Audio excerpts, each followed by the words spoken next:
We're finally to the last part of this long question, which is a really great way to cover a bunch of the torque topics. So make sure you watch them all, because it's not just me working on UT homework questions.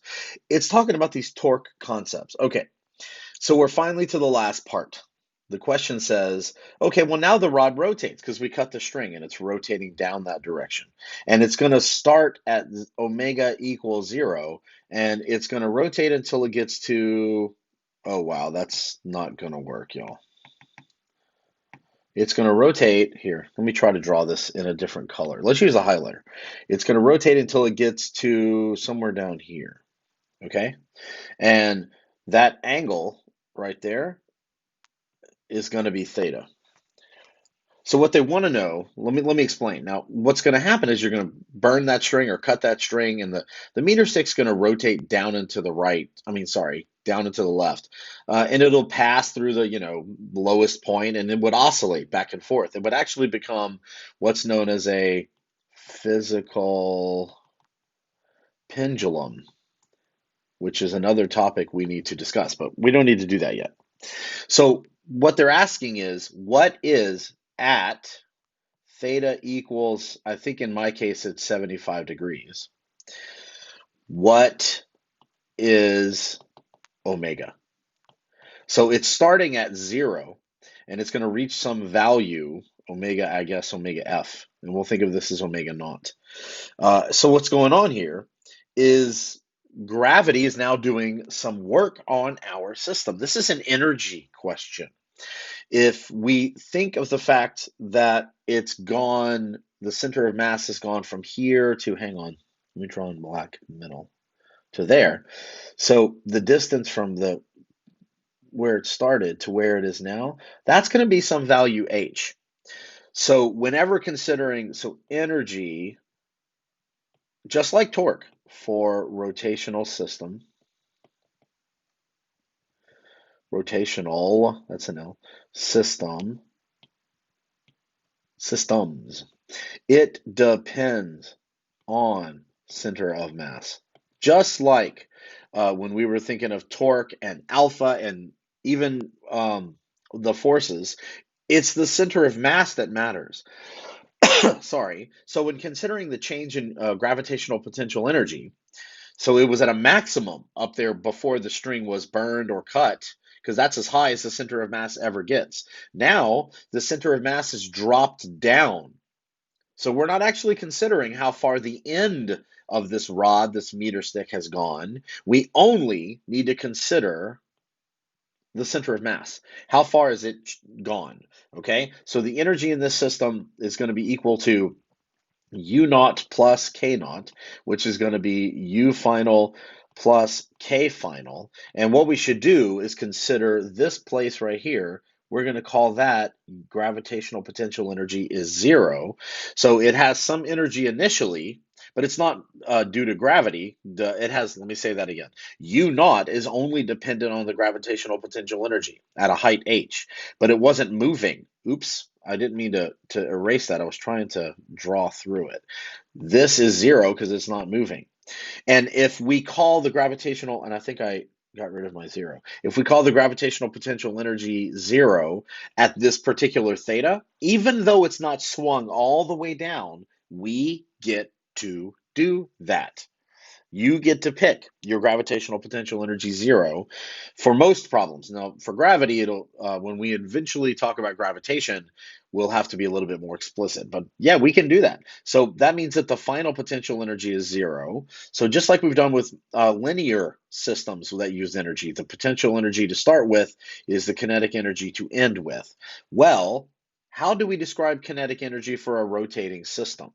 It For a linear system, it's 1/2 mv squared. For a rotating system, it's 1/2 I omega squared. So think about that. It looks a whole lot like 1/2 mv squared. Same form. They're analogs of one another. So that shouldn't surprise you. That happened with all the kinematic expressions as well. We also saw that the sum of the torques was I times alpha, just like the sum of the forces is m times a. So it should surprise absolutely no one that the kinetic rotational, we'll put a little rot right there, energy is 1/2 I omega squared. So if we can figure out H, then we can figure out, let's call it omega F. 1/2 I omega squared. We can find omega F because that's what they're asking us to find. They're saying for some angle theta, it's going to rotate from horizontal down some to some angle theta, and probably all of us have different thetas. They're asking you for a given theta, can you figure out what omega is at that point? So in order to do that, we really need to think about what's going on with our, here, let's switch back to the highlighter and maybe use purple. We need to think about this triangle right here because H is going to come from here. So that's how we're going to get H. We know the hypotenuse of that triangle is L over 2. We know that. And we know that the angle that it's swept through is theta. So that means that we can use sine to find the h, which is over here. There's h. So h is going to equal the hypotenuse, which is L over 2, times sine of theta, which they gave us. That's an n. I'm so sorry. So I hope that geometry, I can do it. I hope that geometry makes sense to you. What we're curious about is how far the center of mass is in a vertical sense from where it started. So we're calling that distance h. Well, we know that the center of mass is halfway from the axis. We know that. So it makes sense to consider our hypotenuse from the axis to the center of mass, and the h is from the center of mass back up in a vertical sense, and the horizontal one we don't even need. Okay, so that means I can now plug in all the things we've got. So as a reminder, the moment of inertia or the rotational inertia about the end of a rod is 1/3 ml squared. So we got mg, and then for h, L over 2 sine of theta equals 1/2, and then I'm going to put in parentheses 1/3 ml squared. It's really nerve-wracking to do algebra without y'all watching me to check my math. Let's scroll a little bit so we can do some algebra here. So it looks to me like, let's see, one of the masses cancels, so that's good. It looks like this 1/2 and that 1/2 cancels. And I'm actually going to rewrite it now.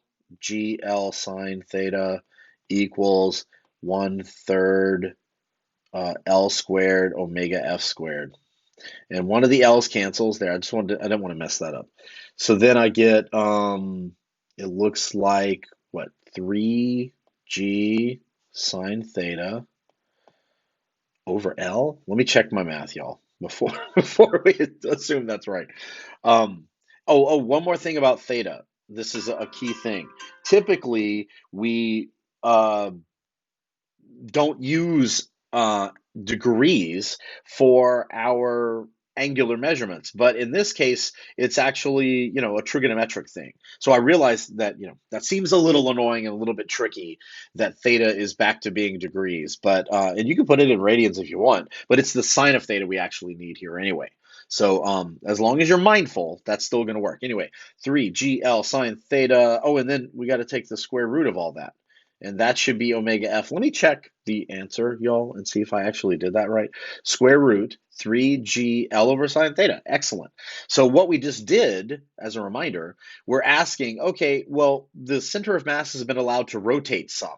What's the new omega going to be? So we used energy. Instead of torques, we used energy, or instead of kinematics. And by the way, I'm fairly sure there's a kinematic way to do this. But it's easier, or at least it makes the most sense to me, to actually use energy to answer this question. So if the center of mass is free to rotate through some angle theta, how could I find omega? Well, that's what we just did. We used energy. So we know that it had mgh worth of potential energy to start with, and now it's rotated down to some lower position. We're calling that gravitational potential energy 0, so that we can set the two energies, the kinetic equal to the original um, potential, plug in all the quantities that we knew for I and for H, using that purple triangle as our little trickery, and we got a final answer. Root 3G sine theta over L equals omega F. Don't forget the answer should be, don't bother with positive versus negative like we've seen before, and the answer needs to be in radians per second. Don't worry about the sine, because when you take the sine of an angle, it doesn't matter if you plug that angle in degrees or radians. Your calculator will take care of what the sine would be based on your input. The sine of theta isn't a quantity that has units, so don't worry about that. Yeah, I think that's actually it. I think we found the answers to all those. Okay, I hope all of that's been instructional, helpful for you. All right, bye everybody.